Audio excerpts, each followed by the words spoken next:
મિત્રો હું જીગર દેવાણી આપનું સ્વાગત કરું છું વીટીવી ન્યૂઝમાં એક મહત્વપૂર્ણ સમાચાર આવી રહ્યા છે તેના પર નજર કરીએ તો ગુજરાતના ઇન્ચાર્જ ડીજીપી તરીકે ગીતા જોરીના નામ પર આખરે મહોર લાગી ગઈ ત્યારે ગીતા જોરીએ પ્રતિક્રિયા આપી છે કે રાજ્યમાં શાંતિ અને કાયદો વ્યવસ્થાને પ્રાધાન્ય આપવામાં આવશે તેમજ મહિલાઓના પ્રશ્નોને પ્રાથમિકતા આપવાની ખાતરી આપી છે ગીતા જોરી ગુજરાતના પ્રથમ મહિલા ડીજીપી બન્યા છે અને ગુજરાતમાં 35મા ડીજીપી તરીકે તેમની પસંદગી થઈ છે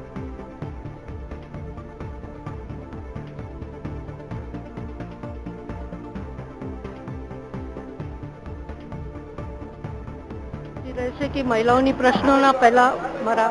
પ્રાયોરિટી રહેશે મહિલાઓ બાબતે હું ચિંતિત રહીશું જે પણ એમની પ્રશ્નો હોય એ ગમે તેમ ટાઈમ મારી પાસે આવી શકે અને હું એના નિરાકરણ કરવાની કોશિશ કરીશ ગુજરાતમાં તો કાયદાના વ્યવસ્થા બહુ સારી રહી છે હાલ અને એને જાળવાઈ રાખવાનું મારું ફરજ છે અને હું કાયદાની વ્યવસ્થામાં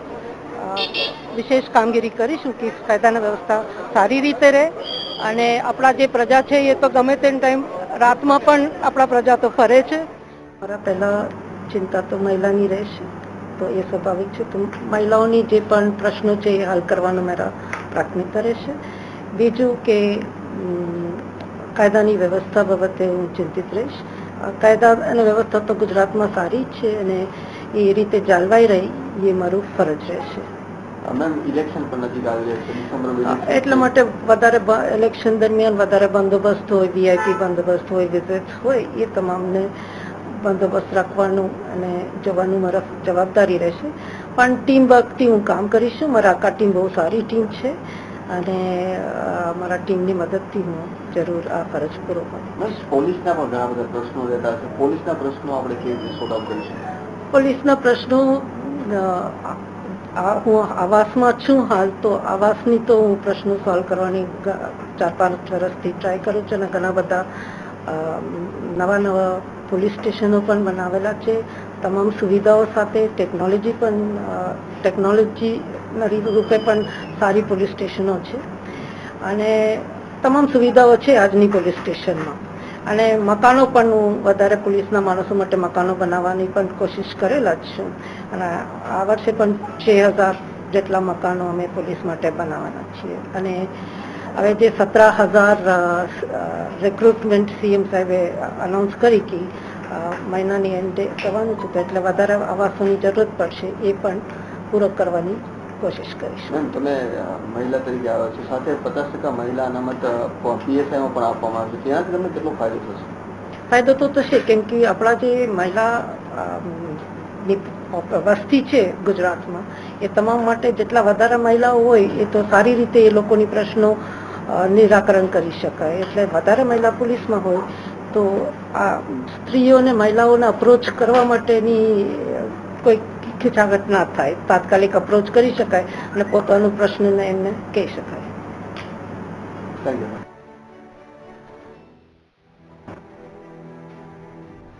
કહી શકાય કે પ્રથમ મહિલા ડીજીપી તરીકે ગીતા જોરીનું નામ પર મહોર વાગી ગઈ છે અને અનેકો પ્રકારના આગળના સમયમાં તેમની પાસે પડકારો પણ રહેલા છે પરંતુ એક મહિલા તરીકે હવે કેવી સૂઝબૂછથી આ પડકારોને તેઓ પહોંચી વળે છે કેવી રીતે વ્યવસ્થા જાળવે છે અને આગળ કેવી તેમની કાર્યશૈલી રહે છે તેના પર સૌની નજર રહેલી છે પેલા પીપી પાંડેનું રાજીનામું સ્વીકારવામાં આવ્યું ગીતા જોરી રાજ્યના પ્રથમ મહિલા ડીજીપી બન્યા છે હાલમાં પોલીસ હાઉસિંગમાં ફરજ બજાવી રહ્યા છે જોરી અને 1982 બેચના આઈપીએસ અધિકારી છે ગીતા જોરી નવા ઇન્ચાર્જ ડીજીપી ગીતા જોરી મુખ્યમંત્રીને બન્યા છે જી હા ઇન્ચાર્જ ડીજીપી ગીતા જોરીએ વીટીવી સાથે ખાસ વાતચીત કરી ઇન્ચાર્જ ડીજીપી ગીતા જોરીની પ્રતિક્રિયા સામે આવી છે વીટીવી સાથે તેમને ખાસ વાતચીત કરી છે તેમાં ખાસ કરીને આગળના સમયમાં શું તેમની કાર્યશૈલી રહેશે કેવા પ્રકારના કાર્યો તેમના પ્રાથમિક ધોરણે પ્રાયોરિટી બેઝ પર હશે અને સાથે સાથે કાયદા વ્યવસ્થાની સ્થિતિથી લઈને જે કોઈ પડકાર છે તેને પહોંચી વળવા માટે આગળ શું રણનીતિ ઘડશે તેના પર સૌની નજર રહેલી છે પેલા પ્રમોદકુમાર અને શિવાનંદ ઝાનું નામ પણ ચર્ચામાં હતું પરંતુ જ્યાં સુધી વાત છે સિનિયોરિટીની તેના ધોરણે તેમનું નામ નક્કી કરવામાં આવ્યું છે અને ત્યારબાદ આ નામ નક્કી કર્યા બાદ તેમને સૌપ્રથમ વીટીવી સાથે તેમની પ્રતિક્રિયા આપી અને વીટીવી સમક્ષ પોતાની લાગણી વ્યક્ત કરી હતી. પીપી પાંડેએ રાજીનામું આપ્યા બાદ આખરે કોણ બનશે ગુજરાતના નવા ડીજીપી તેના સવાલ પર હવે પૂર્ણ વિરામ લાગી ગયું છે.